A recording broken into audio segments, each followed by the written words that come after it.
Hello, I'm Jonathan Weaver, and I'm going to give you a quick overview of my perspective on the Systematic Innovators Toolbox and why engineers should care. Simple analogy makes the point pretty nicely. If I were to run in a marathon, 26.2 miles, I would get disgraced. Last time I ran that far was probably gym class in eighth grade.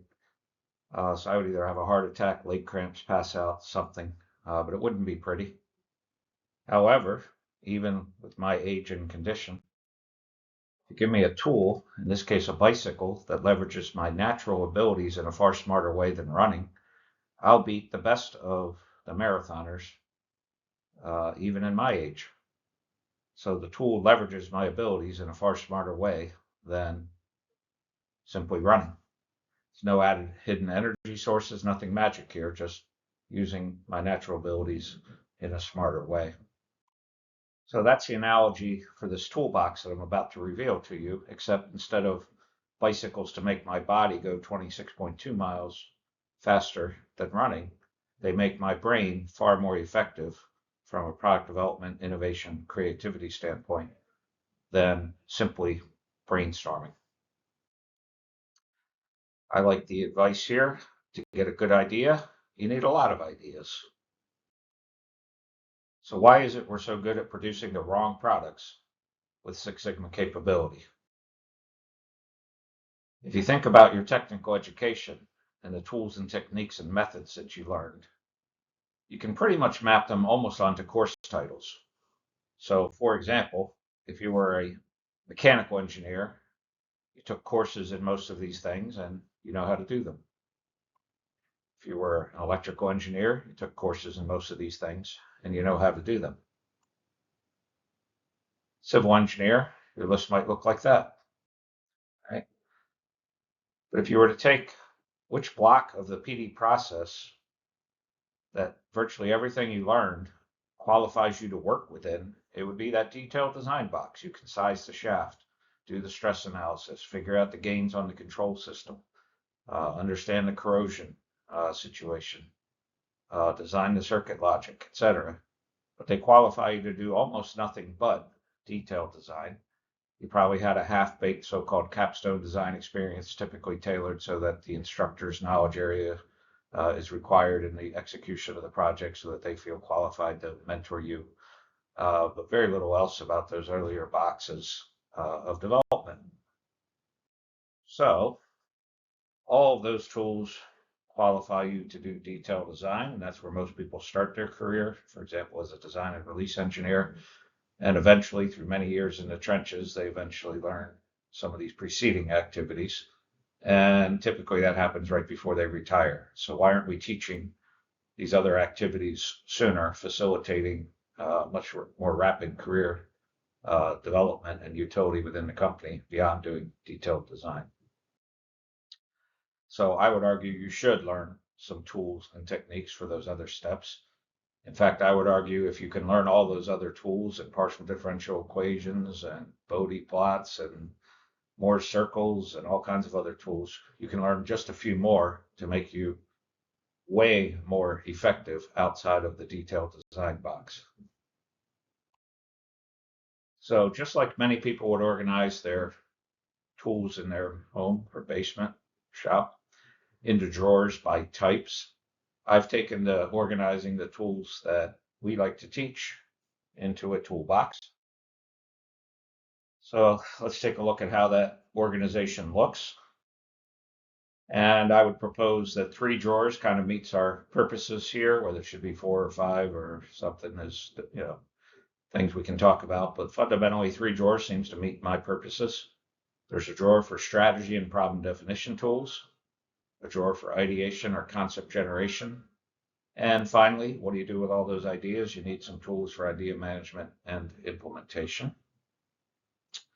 Let's take a quick peek. This is just a quick overview at the tools within each of these drawers. So if we open up that strategy and problem definition drawer, we'll see tools that look like this: Blue Ocean Strategy, Ethnography, 9 Windows, Altshuler's Trends of Evolution, Search for the Real Problem, Kano Model, Painstorming, And more recently, AI is evolving and still exploring how it can help us in all three drawers of the toolbox. So that's right up front. In many cases, people are solving the wrong problem. They don't have a great competitive strategy. They don't understand their constraints and assumptions. Maybe don't understand the customer pain point well enough to get a good solution, etc. So these are tools that can help us get those things right. We move on to the middle drawer, ideation and concept generation. This is where I started my work before I realized there were huge opportunities in the first and third drawers to do better than we typically do. But within that concept generation drawer, it's a rather long list here, right? Brainwriting, functional decomposition, which is prerequisite to many of the follow-on tools, axiomatic design, trees, theory of inventive problem solving, lateral benchmarking, Shindigu, crazy eights, trimming, Edward de Bono's provocation, heuristic architecting, design heuristics for simpler products, de Bono's concept van, similar to concept classification tree or affinity diagram, bisociation, the use of a random stimulus, biomimicry, design inspired by nature, blue sky thinking, and concept combination tables. And I realize my video partly covers that, but I thought it'd be better to have the talking head. Finally, moving on to that last drawer, idea management and implementation. Some of the tools include Pew screening and scoring matrices. Most students do learn that. Analytic hierarchy process, which in my opinion is vastly superior to simple Pew matrices. The Will It Fly scorecard.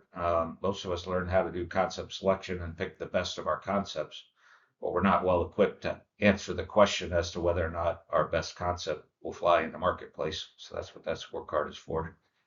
Edward de Bono's 6 hats, 6 ways of thinking, 6 thinking styles. This overlaps many of the other drawers. I just happened to put it on the back end drawer. It's kind of a misfit or a catch-all. Then there's Metzger's sequence, ought is, can, will, very powerful for understanding dynamics, culture, decision-making processes, personas of innovations related, and then many of the downstream things that can kill innovations. Your organization is set up to Six Sigma execute today's product. It's not set up to welcome and nurture and mature new ideas, typically. So being creative is seeing the same thing as everybody else, but thinking of something different. The best way to do that is to not brainstorm. That's like running a marathon. It's to use tools that make your brain work far more effectively than anyone who's brainstorming. This is obviously just a quick intro. I would recommend workshops. 20 to 40 hours is kind of an ideal minimum to get a deeper understanding and appreciation. That workshop would include many hands-on activities that drive home the need to think differently. And no, just brainstorming is not getting you all the great ideas you need. Hope to see you in a workshop. Thanks.